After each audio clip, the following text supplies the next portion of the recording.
in a room full of warriors and pioneers and champions, and it's such an honor. On the morning of Friday, December 14th, 2012, my sweet little boy, my 7-year-old son Daniel, was among 20 first graders and 6 brave educators who were shot to death at Sandy Hook Elementary School in Newtown, Connecticut. In the 3 years since those 26 precious lives were lost at that school, far too many more lives have been lost to gun tragedies in this country. Far too many people right now who are hearing these words are grieving the loss of a loved one to gun violence. As a nation, we have to do better. We are better. We're better than this. In April of 2013, I had the honor of introducing President Obama in the Rose Garden. And unfortunately, that was to announce that a bill that had been proposed to close the loophole in the federal background check system for firearm sales had been blocked by members of Congress, some members of Congress. But President Obama delivered an address that day that was palpably charged with genuine passion and commitment. The president made a promise to not give up. I remember standing there with my family and Vice President Biden, listening to our president speak, and our feelings of despair were replaced with feelings of hope. And I remember thinking, who's going to help him with this?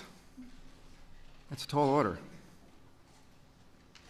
And so since then, I've come to know and respect and learn from many amazing individuals and organizations who are doing good, smart work in this space, and many of you are right here, right now. Many of the folks in the Gun Violence Prevention Coalition, including Sandy Hook Promise, have had numerous meetings with Vice President Biden and President Obama and their top advisors to address this issue. But we can't do it alone, and the president can't do it alone. The thing is, every gun-related death is preventable. And we need your help. We need everybody engaged in this. President Obama made a promise as an elected official and a promise as a father that he would do everything in his power to protect our nation's children, to make our communities safer, and curb the loss of life to gun violence in America. So today, we celebrate another example of how President Obama and Vice President Biden continue to keep that promise. It is with such great honor that I introduce to you the President of the United States, Barack Obama, and Vice President Joe Biden.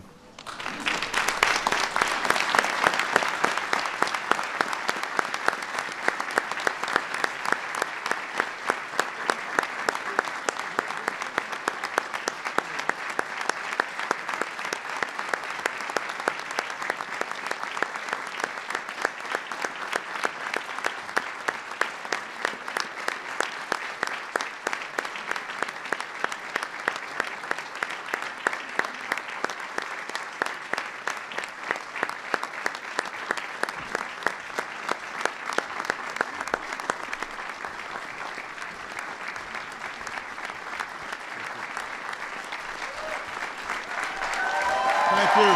Thank you, everybody. Thank you.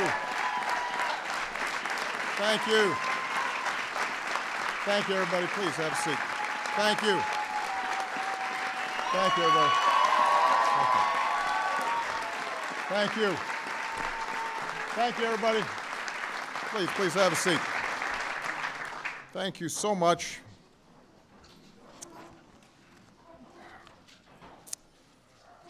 Mark, I want to thank you for your introduction. I still remember the first time we met, the time we spent together, and the conversation we had about Daniel. And that changed me that day. And my hope earnestly has been that it would change the country. Now, 5 years ago this week, a sitting member of Congress and 18 others were shot at a supermarket in Tucson, Arizona. It wasn't the first time I had to talk to the nation in response to a mass shooting, nor would it be the last. Fort Hood, Binghamton, Aurora, Oak Creek, Newtown, the Navy Yard, Santa Barbara, Charleston, San Bernardino. Too many.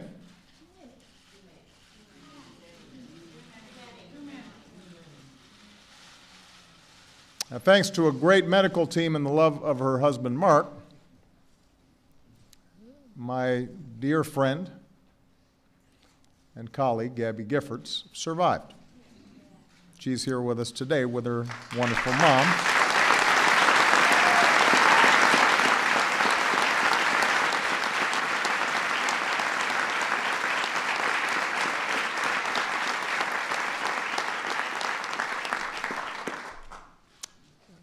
This thanks to a great medical team, her wonderful husband, Mark, who, by the way, the last time I met with Mark, this is just a small aside, you may know Mark's twin brother is in outer space. He came to the office, and I said, how often are you talking to him? He says, well, I usually talk to him every day, but the call was coming in right before the meeting, so I think I may have not answered his call, which made me feel kind of bad. That's a long-distance call. So I told him, if his brother Scott is calling today, that he should take it. Turn the ringer on.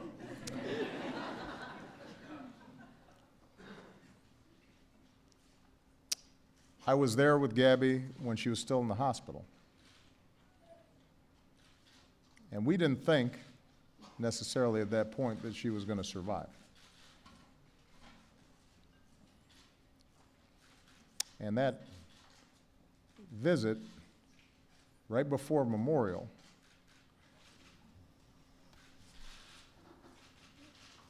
about an hour later, Gabby first opened her eyes. Now, I remember talking to Mom about that. But I know the pain that she and her family have endured these past 5 years. And the rehabilitation and the work and the effort to recover from shattering injuries. And then I think of all the Americans who aren't as fortunate. Every single year, more than 30,000 Americans have their lives cut short by guns. 30,000. Suicides, domestic violence, gang shootouts, accidents.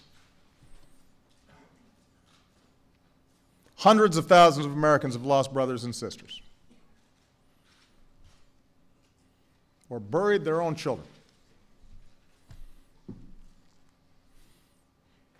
Many have had to learn to live with a disability or learn to live without the love of their life. A number of those people are here today. They can tell you some stories. In this room right here, there are a lot of stories. There's a lot of heartache. There's a lot of resilience. There's a lot of strength. But there's also a lot of pain.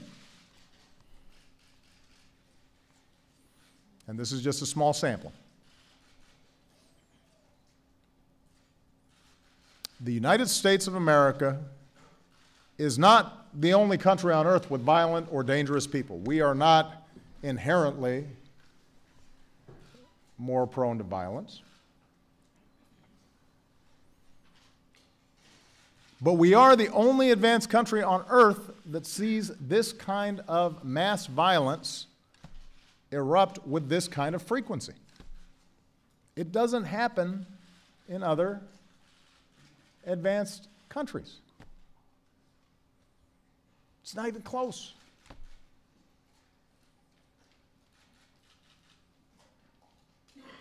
And as I've said before, somehow we become numb to it and we start thinking that this is normal.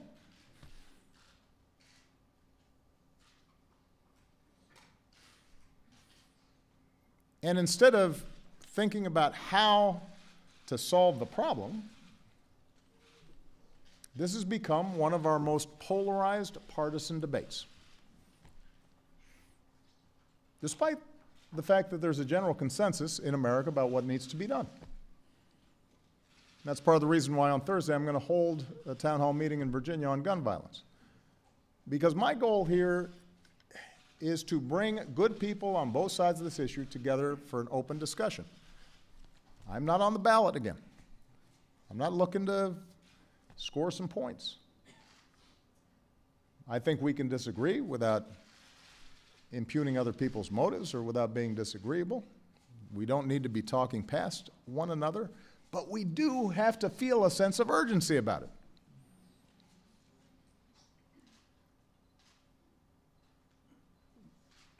In Dr. King's words, we need to feel the fierce urgency of now. Because people are dying. And the constant excuses for inaction no longer do. No longer suffice. That's why we're here today. Not to debate the last mass shooting, but to do something to try to prevent the next one.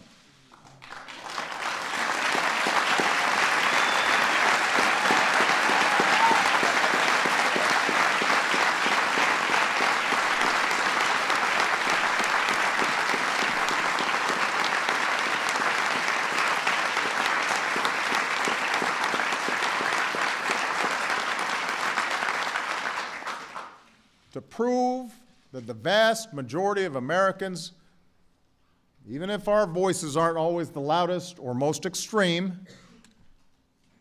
care enough about a little boy like Daniel to come together and take common sense steps to save lives and protect more of our children. Now, I want to be absolutely clear at the start. I've said this over and over again. This also becomes routine. There's a ritual about this whole thing that I have to do. I believe in the Second Amendment. It's there written on the paper. It guarantees a right to bear arms. No matter how many times people try to twist my words around, I taught constitutional law. I know a little bit about this. I get it.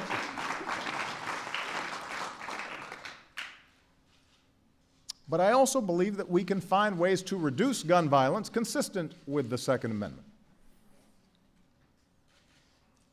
I mean, think about it. We all believe in the First Amendment, the guarantee of free speech, but we accept that you can't yell fire in a theater. We understand there are some constraints on our freedom in order to protect innocent people.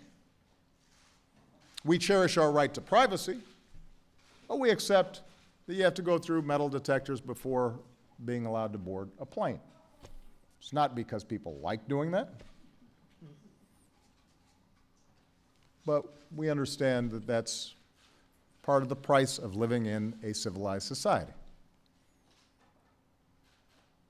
And what's often ignored in this debate is that a majority of gun owners actually agree. a majority of gun owners agree that we can respect the Second Amendment while keeping an irresponsible, law-breaking few from inflicting harm on a massive scale. Today, background checks are required at gun stores.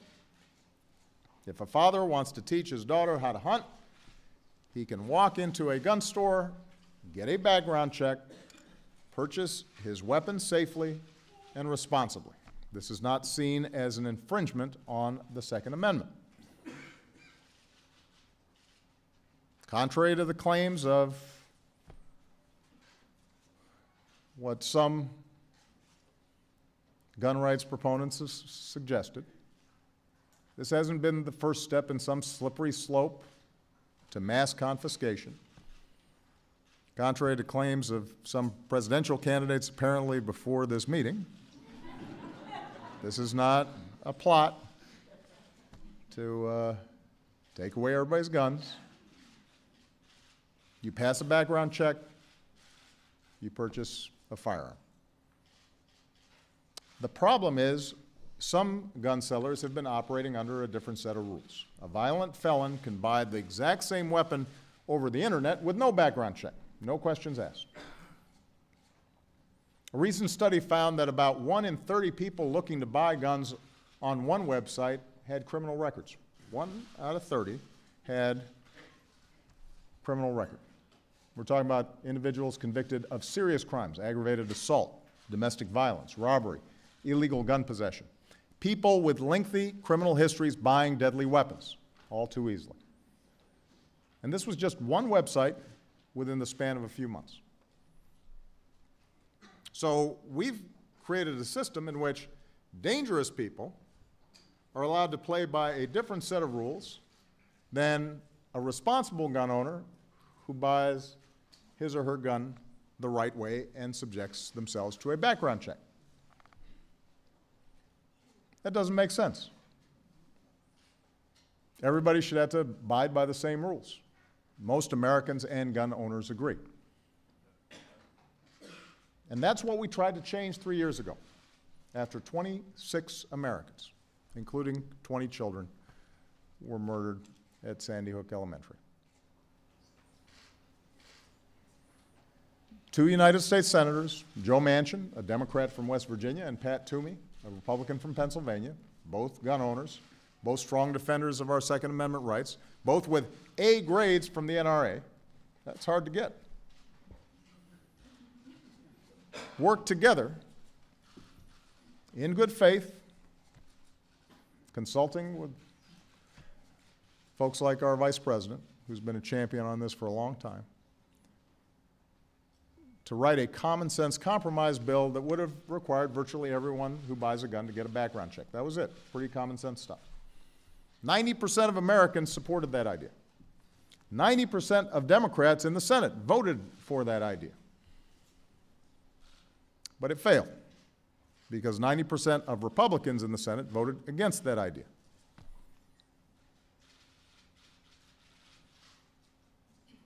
How did this become such a partisan issue?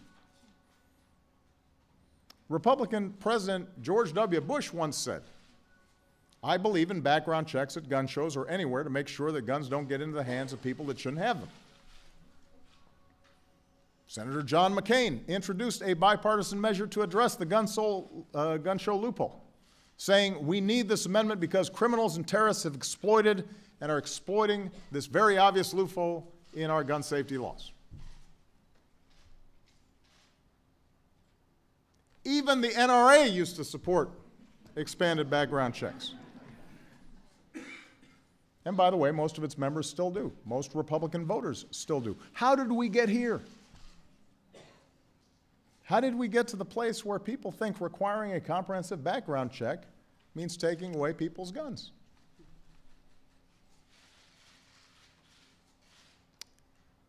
Each time this comes up, we are fed the excuse that common sense reforms like background checks might not have stopped the last massacre, or the one before that, or the one before that. So why bother trying?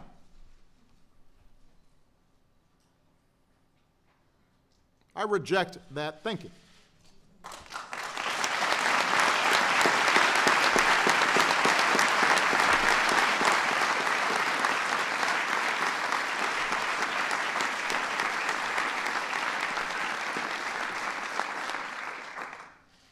know we can't stop every act of violence, every act of evil in the world. But maybe we could try to stop one act of evil, one act of violence. Some of you may recall at the same time that Sandy Hook happened, a disturbed person in China took a knife and tried to kill with a knife a bunch of children in China. But most of them survived because he didn't have access to a powerful weapon. We maybe can't save everybody, but we could save some. Just as we don't prevent all traffic accidents, but we take steps to try to reduce traffic accidents.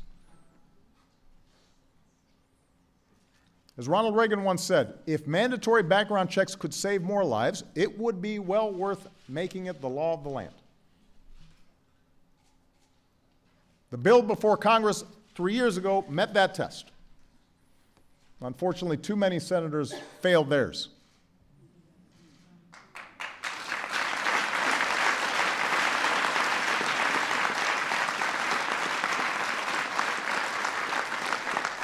In fact, we know that background checks make a difference.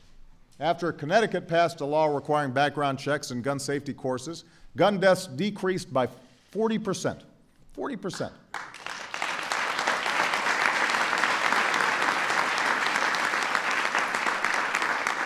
Meanwhile, since Missouri repealed a law requiring comprehensive background checks and purchase permits, gun deaths have increased to an almost 50% higher than the national average. One study found, unsurprisingly, that criminals in Missouri now have easier access to guns. And the evidence tells us that in states that require background checks, law-abiding Americans don't find it any harder to purchase guns whatsoever. Their guns have not been confiscated, their rights have not been infringed.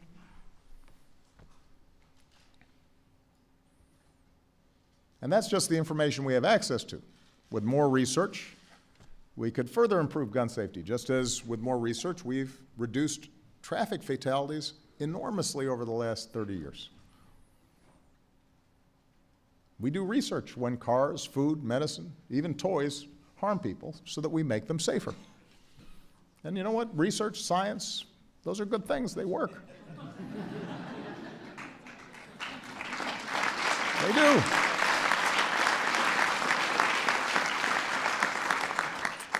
But think about this. When it comes to an inherently deadly weapon, nobody argues that guns are potentially deadly. Weapons that kill tens of thousands of Americans every year, Congress actually voted to make it harder for public health experts to conduct research into gun violence. Made it harder to collect data and facts and develop strategies to reduce gun violence. Even after San Bernardino, they've refused to make it harder for terrorist suspects who can't get on a plane to buy semi-automatic weapons. That's not right.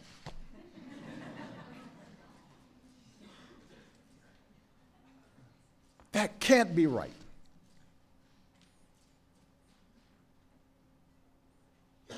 So the gun lobby may be holding Congress hostage right now, but they cannot hold America hostage.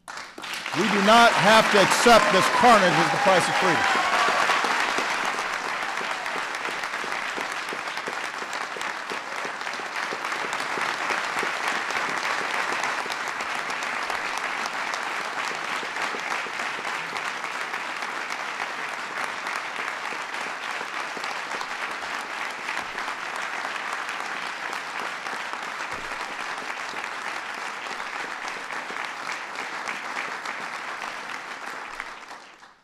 Now, I want to be clear, Congress still needs to act. The folks in this room will not rest until Congress does.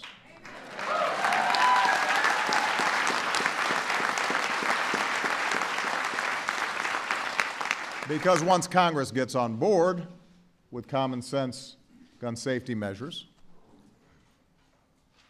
we can reduce gun violence a whole lot more. But we also can't wait. Until we have a Congress that's in line with the majority of Americans, there are actions within my legal authority that we can take to help reduce gun violence and save more lives. Actions that protect our rights and our kids. After Sandy Hook, Joe and I worked together with our teams, and we put forward a whole series of executive actions to try to tighten up the existing rules and systems that we had in place. But today we want to take it a step further. So let me outline what we're going to be doing.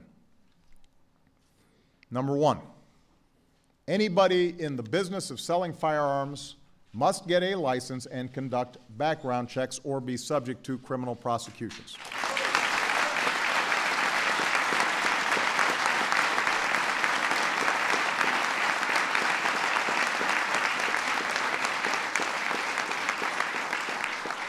It doesn't matter whether you're doing it over the internet or at a gun show. It's not where you do it, but what you do.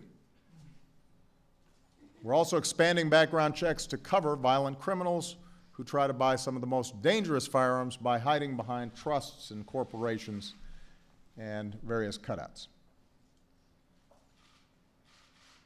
We're also taking steps to make the background check system more efficient. Under the guidance of Jim Comey and the FBI and our Deputy Director, Tom Brandon at ATF, we're going to hire more folks to process applications faster, and we're going to bring an outdated background check system into the 21st century.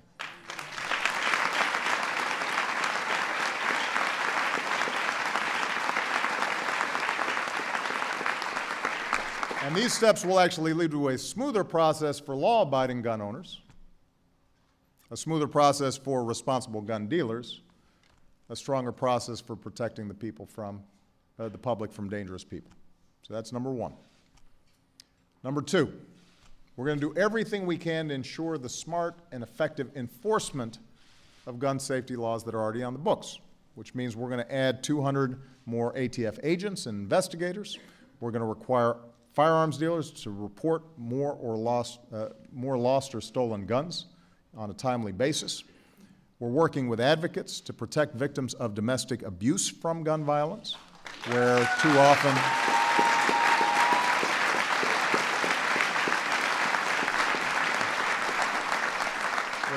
often people are not getting the protection that they need. Number three, we're going to do more to help those suffering from mental illness get the help that they need. So,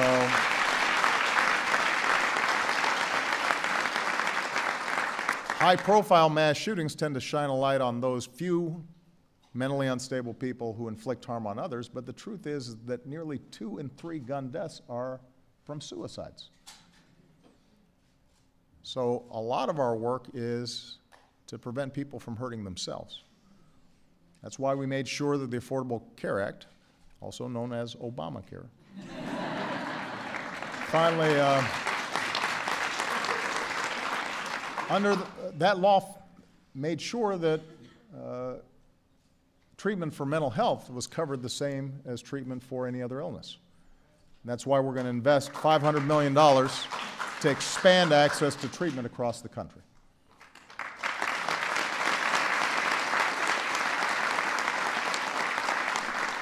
It's also why we're going to ensure that federal mental health records are submitted to the background check system and remove barriers that prevent states from reporting relevant information.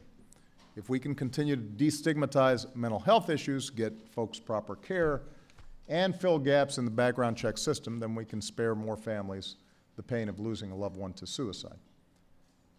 And for those in Congress who so often rush to blame mental illness for mass shootings as a way of avoiding action on guns, here's your chance to support these efforts. Put your money where your mouth is.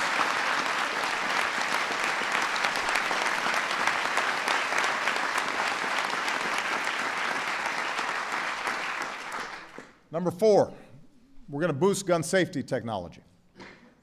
Today, many gun injuries and deaths are the result of legal guns that were stolen or misused or discharged accidentally. In 2013 alone, more than 500 people lost their lives to gun accidents, and that includes 30 children younger than 5 years old. Now, in the greatest, most technologically advanced nation on earth, there is no reason for this. We need to develop new technologies that make guns safer. If we can set it up so you can't unlock your phone unless you got the right fingerprint, why can't we do the same thing for our guns?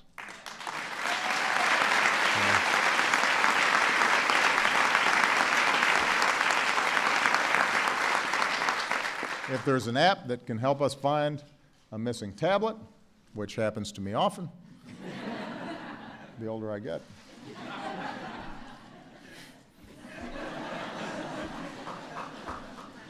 If we can do it for your iPad, there's no reason we can't do it with a stolen gun.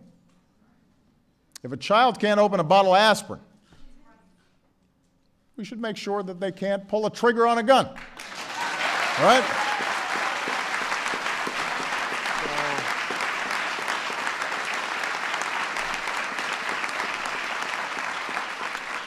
So we're going to advance research. We're going to work with the private sector to update firearms technology.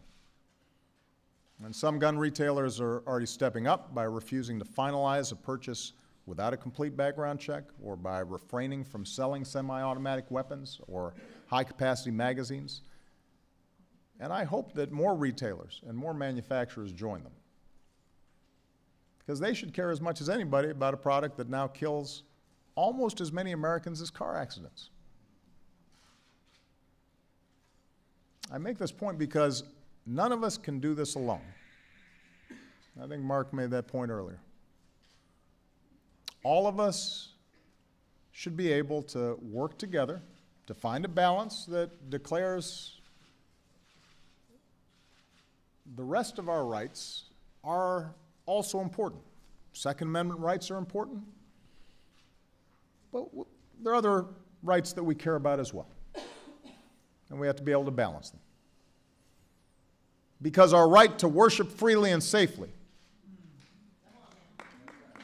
that right was denied to Christians in Charleston, South Carolina, and that was denied Jews in Kansas City, and that was denied Muslims in Chapel Hill and Sikhs in Oak Creek. They had rights too.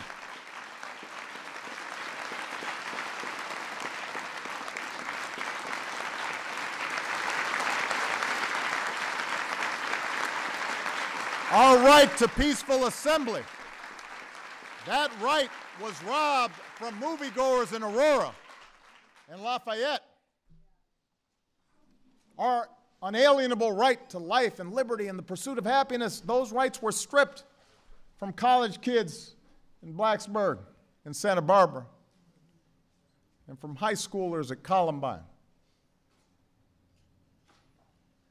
and from first graders in Newtown.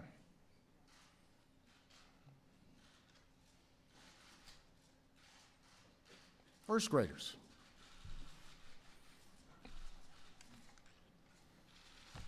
And from every family who never imagined that their loved one would be taken from our lives by a bullet from a gun.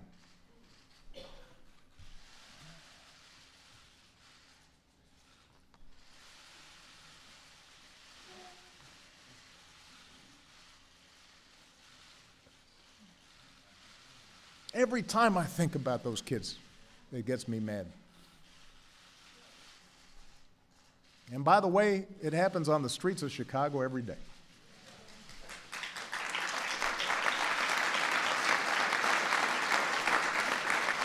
So, all of us need to demand a Congress brave enough to stand up to the gun lobby's lies. All of us need to stand up and protect its citizens. All of us need to demand governors and legislators and businesses do their part to make our communities safer. We need the wide majority of responsible gun owners who grieve with us every time this happens and feel like your views are not being properly represented, to join with us to demand something better.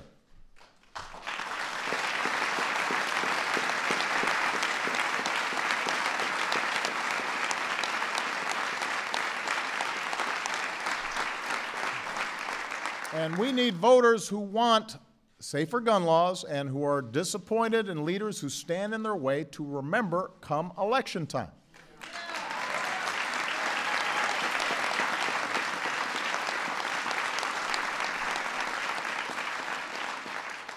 I mean, some of this is just simple math. Yes, the gun lobby is loud and it is organized in defense of making it effortless for guns to be available for anybody, anytime. Well, you know what? The rest of us, we all have to be just as passionate. We have to be just as organized in defense of our kids. This is not that complicated. The reason Congress blocks laws is because they want to win elections. And if you make it hard for them to win an election, if they block those laws, they'll change course, I promise you.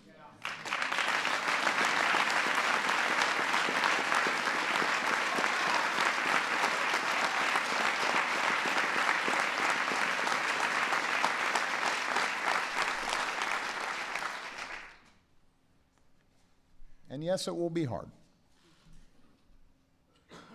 And it won't happen overnight. It won't happen during this Congress. It won't happen during my presidency. But a lot of things don't happen overnight.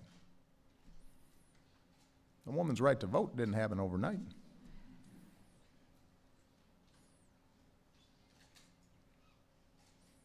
The liberation of African Americans didn't happen overnight.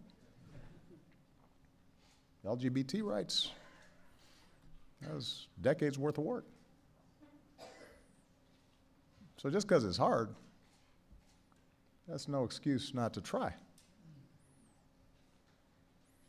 And if you have any doubt as to why you should feel that fierce urgency of now, think about what happened 3 weeks ago.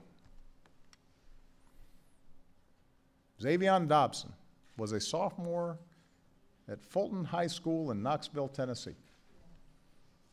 He played football, beloved by his classmates and his teachers. His own mayor called him one of their city's success stories. The week before Christmas, he headed to a friend's house to play video games. He wasn't in the wrong place at the wrong time. He hadn't made a bad decision. He was exactly where any other kid would be. Your kid.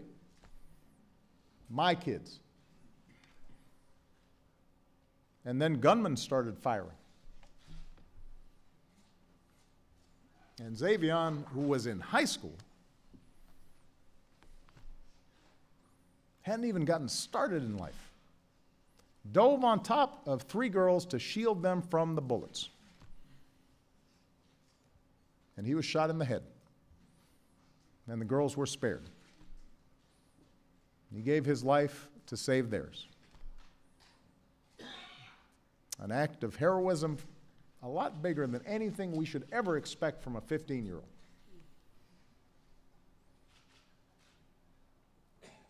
Greater love hath no man than this, that a man lay down his life for his friends.